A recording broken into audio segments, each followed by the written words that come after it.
Alright class A, besides knowing how to form a past participle, this unit you also need to know how to say what someone has done or what someone has just done.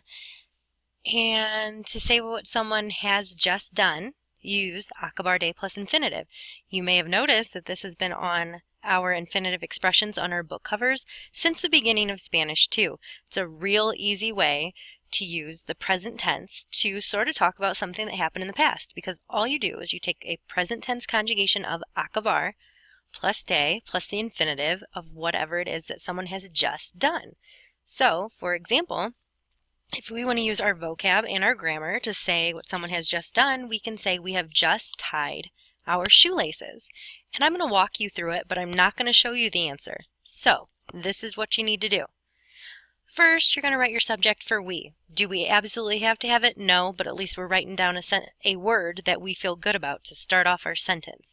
Then, we want to say what someone has just done. Yes, we have the word have, but do not use tener.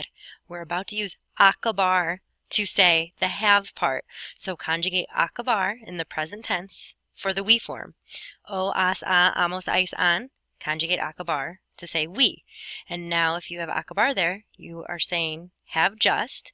Now you need the infinitive of the vocab word that means to tie, as in a knot or a lace or something.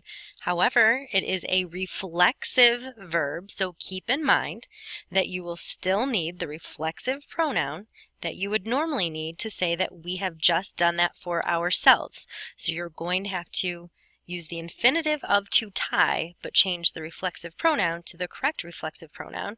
And then you're going to say our shoelaces, keeping in mind that we do not show possession, typically, with body parts or articles of clothing. So you're really just going to say the shoelaces, but in English we would say our shoelaces. So now you should have the example sentence for what we have just done. And then right here, I would like a second example sentence of your own invention. But here are the requirements. Use a different subject besides we, and you must use another vocab expression. So it's up to you exactly what you say, but you need to say what someone has just done using the conjugated form of acabar plus de plus infinitive with a different subject and vocab. To get credit for your notes, English, skip a line, Spanish. That's one way to say what someone has just done. Way number 1 says just. Way number 2 only says what someone has done. There's no just. And that is by using the present perfect tense. And that's used to say what someone has done. To have blanked, to have written, to have eaten, to have fried, to have read, to have cut. Not a lot of these examples are ending in ed. I'm doing a bad job of thinking up examples. But we need an explanation now of the present perfect tense. So moving on. Here we go. The present perfect tense. It's a compound tense, which means it has two parts. And through this trimester, we're also going to learn the past perfect. There are other perfects, but they are all two parts. And think about it this way. Present perfect has two parts. Just like the present progressive had two parts. It was also a compound tense. But anyway, it's used to say what someone has done, or what has happened, or what someone has not done, or what has not happened. Even though we're saying the words has, we do not use tener. We do not use tener. How do we say what someone has done? Well, to form it, we use a present tense of haber. We've seen this verb thrown around here or there, and I always say, don't worry about it yet. We're not that far yet. We are finally to the day where you find out about haber, plus a past participle not being used as an adjective. Not being used as an adjective. I realize I'm repeating myself a lot, but that's for your benefit, so hopefully it sinks in. I also have a box around this formula because you will never separate these two things. You will never separate them by no. You will never separate them by a pronoun. Those words will either go before, well, actually both of those would go before, but you never separate these two things from each other. So, if you want the present indicative form of haber, because remember, every tense actually has two different moods, the indicative or the subjunctive, as we talked about last trimester. We're only worried about the indicative right now, plus the past participle. Okay, so here is the present indicative conjugation of haber. I'm going to first start by showing you these three forms. How do you pronounce H's in Spanish? If you said you don't, you are correct. So this would be pronounced a, hemos, and habéis. Now let me show you the other ones. Has, a, and an. Why did I just show you them in that format? Well, you may have noticed that we have shoes in a shoebox again.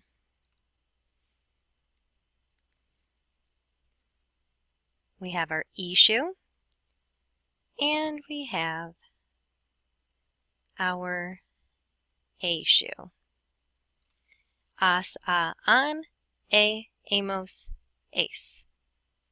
When did we have shoes before? In the future tense. These happen to be the exact same endings as the future, except we have the letter H in front of them, and the vosotros has the full stem of haber, ab, because it happens to be a totally irregular verb if you hadn't noticed. So this is the part that says I have, you have, he or she has, we have, y'all have in Spain, they have, or you guys have anywhere else. And now we need the part for happened, did, ate, or sorry, it would be have eaten. But anyway, it's a past participle, which by now you should know. You take off the AR and add ado. I have underlined the O because it is not being used as an adjective. It will not match. Oh, Aiden Hostetler just signed up for Remind. Good for you, Aiden, finally. And also, you take off the ER-IR and add ito. That's it. That's all you have to do to say what someone has done. Let's practice. Have you not eaten today? I have the not in parentheses because it can be an affirmative or a negative sentence, and let me show you how this would work.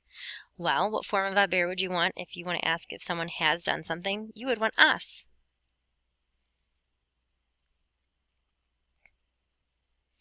And if you want to say eaten, you need the past participle of comer, which would be comido. And today is hoy. And where do subjects go in questions? At the end. And where would no go? It would go before. So, have you eaten today would just be has comido hoy, tú. Have you not eaten today? No has comido hoy, tú. Have you eaten? Has comido. Here's one for you to practice.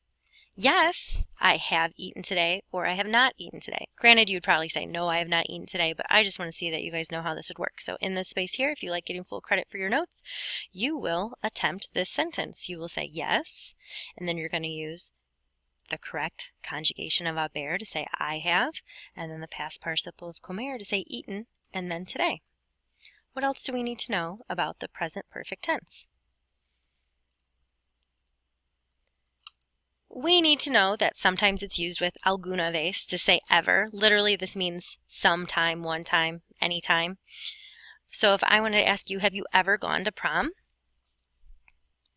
Here's how I would do it. Again, what form of haber would I use? Has, a, hemos, habéis, an. If you said has, you are correct. And haber is always plus the past participle. They are never, ever separated. So even though in English, have and gone are separated, next thing we're going to have in Spanish is gone, or the past participle of ir. How do you form the past participle? You take off the er, ir, and add ito. Well, ir, if you take off the er, ir, you are left with nothing, and you add ito, you're left with ito. That is the past participle of ir.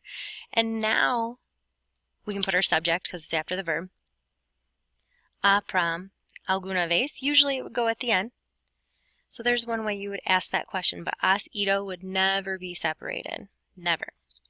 And speaking of how ito is a regular past participle, but one that people doubt themselves on, let's look at the past participle of ser. What I would like you to do right here, if you like full credit for your notes, is to write down what the past participle of ser would be.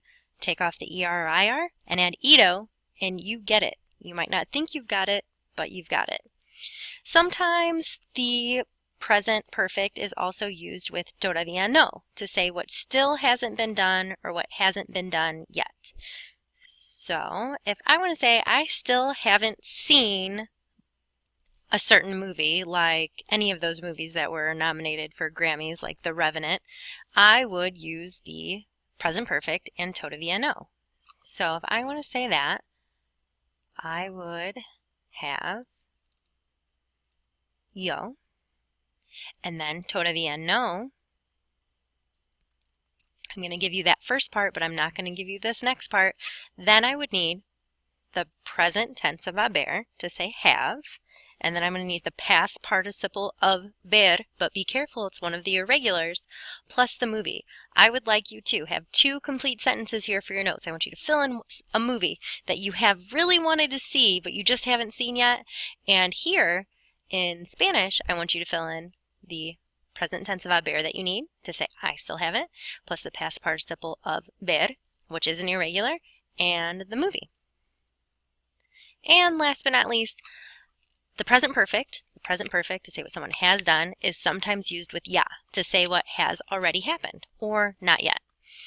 So if I want to say that has already happened, I'm going to give you part of it again, and you have to give me the rest for credit. I'm going to need the word for that. Well, as you know, this and these have T's, that and those don't.